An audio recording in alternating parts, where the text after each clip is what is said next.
Hi, and welcome to Best in Tesla. So we are seeing some very strong sales numbers in China for the new energy vehicles. But the Chinese are also starting to learn about the tyranny of choice and behavioral economics. They are starting to see that simplicity is the key to success, as Xpeng has also made the quickest ramp of an EV in China ever, according to themselves anyway. So now it is not just Tesla that is making the old legacy automakers seems incompetent. Now the Chinese are showing why the US is afraid of the Chinese automakers and why they have made a wall of 100% tariffs to stop the otherwise unstoppable invasion of the Chinese automakers. Because the Chinese have learned what I've been saying for years, that the key to success is a good product range architecture. So let's check it all out and let's dive right in.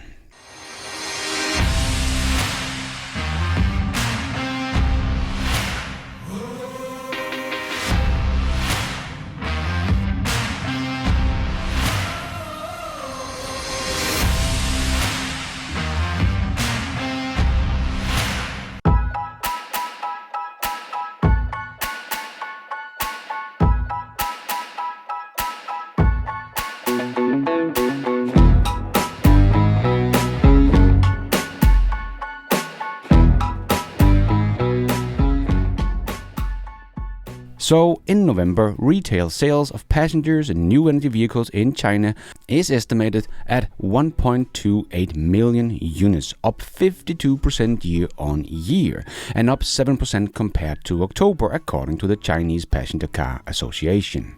This is the fourth consecutive month Chinese new energy vehicles has been above 1 million units. They didn't cross 1 million in 2023, so the first time that happened was just 4 months ago, and now it is only going up. So we will no doubt see another big month here in December, and then we all know what will happen in January. A big drop, as we always see. But the question is, how much will it fall? Q1 has never been more than about 400,000 units in new energy vehicle sales, but I have a feeling that we might end up closer to 600,000 units in Q1 of 2025. If that's the case, that would mean a growth about 50% compared to last year, just as we are seeing here in November. But we have to wait and see how much it will drop. But electric vehicles are growing fast in China and not stopping, so this will put pressure on the legacy automakers, as the biggest car market in the world is going electric at record speeds. So if they want to be part of the market, they have to change quickly. And there are some things that the Chinese automakers are starting to realize that I have been talking about for years, that you need to simplify your lineup. And that is exactly what Xpeng is trying to do with the launch of their EVs. As Xpeng said, it saw its 10,000th P7 Plus roll off the assembly line only 20 days after the electric sedan was launched. Now that is some impressive ramp. That is the fastest pace among Chinese new car makers, the electric vehicle makers said on Weibo. I don't know if that's true. I know Xiaomi made 100,000 vehicles in just 7 months. But maybe they actually did ramp up a little slower in the first month, but no matter what, very quick ramp from Xpeng as well. And Xpeng's factory is in full swing to expand capacity. Because even though they are ramping up faster than most others, they still can't keep up with the EV demand in China, as their waiting time for the P7 Plus is still 8 to 11 weeks. But Xpeng has learned a lesson that the legacy automakers has long forgotten. Because in China's highly competitive EV market, a quick delivery of new models after launch is seen as critical to capturing initial orders. For Xpeng, a more streamlined selection of versions and faster delivery speed also comes from lessons learned from the past. When Xpeng launched the G9 SUV in September 2022, it offered out large numbers of versions, which provided potential customers with more choice, but also created a lot of confusion. The company tweaked the G9 soon after that and began simplifying configuration and speed up deliveries on subsequent models. Yes, so nice to see an automaker actually starting to get it. Because if you look at Barry Swartz's work on the tyranny of choice, it makes it clear that fewer choice leads to more purchases, faster and with less post-purchase regrets. The more choice you have, you will always think, maybe I should have chosen some of the other options instead. While common sense would say that more choice gives more utility, but behavioral economics shows that complex choices usually result in no choice at all, and more importantly, no sales. This is very important to understand because many people think it's the other way around, and someone like GM think that as well, even though they invented the ladder of success back in 1921. But nowadays, they don't follow that model at all, and probably why they ended up bankrupt in 2008 and why their sales are down about 35% since their high in 2016 compared to 2023 numbers. And someone like Tesla is all about simplicity. The best process is no process. The best part is no part. They are deleting parts constantly. The gigacasting today is already 4 kilos lighter than it was when they first introduced it only a few years ago.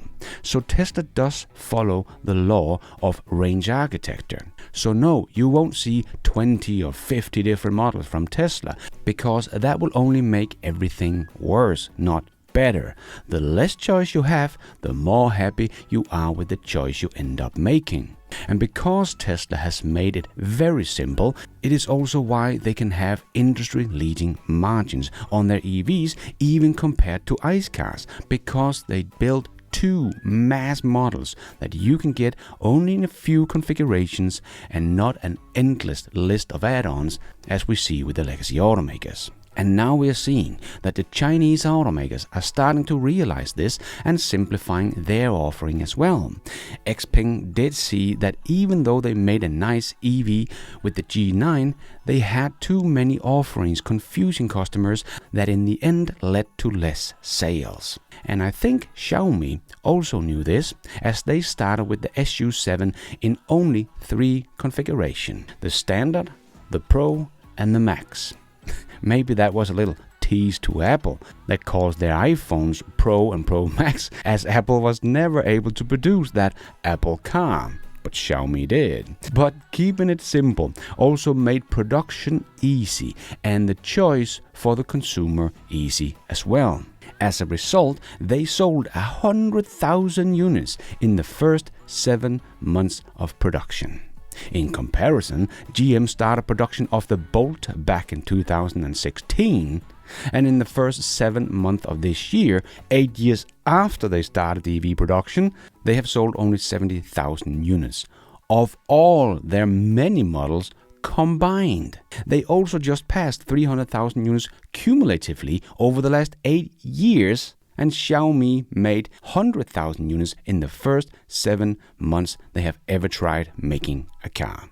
So we can really see why legacy automakers are fearing the Chinese automakers so much. Their production skills in making electric car far outpace the likes of GM and Ford.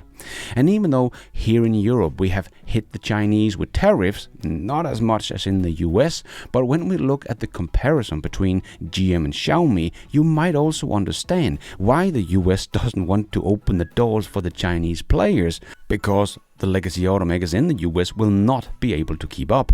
But Xpeng is now also entering the UK market, where the EVs are growing very nicely here in 2024, and it is the second biggest market in Europe. And Xpeng will start with the Model Y copy, the G6, as Xpeng has signed a distributor agreement with International Motors in the UK.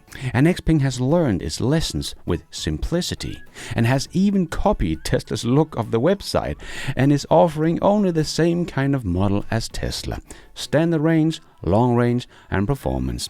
Yes, Tesla has actually added another choice for the Model Y in Europe, the long-range rear-wheel drive. That is actually cheaper than the G6 long range. So it's going to be very exciting to see how it does in the UK and here in the rest of Europe as well, as it did start deliveries just a couple of months ago. So hard to draw any conclusion just yet. Because even though they tried everything they can to copy the Tesla success of the Model Y, the G6 is still not even a true competitor, even in China. As so far in 2024, where Xpeng has had the G6 available since June 2023, they have delivered about 32,965 units, whereas the Tesla Model Y has sold more than 10 times that, with about 337,000 units domestically in China. So you can try to copy Tesla all you want, but you're still not quite Tesla. As even in China, Tesla is doing very well as one of the few foreign automakers, as the others are being destroyed in China. But nice to see that the Chinese automakers have actually started to learn that production range architecture is what really matters for a successful launch and sales of a product.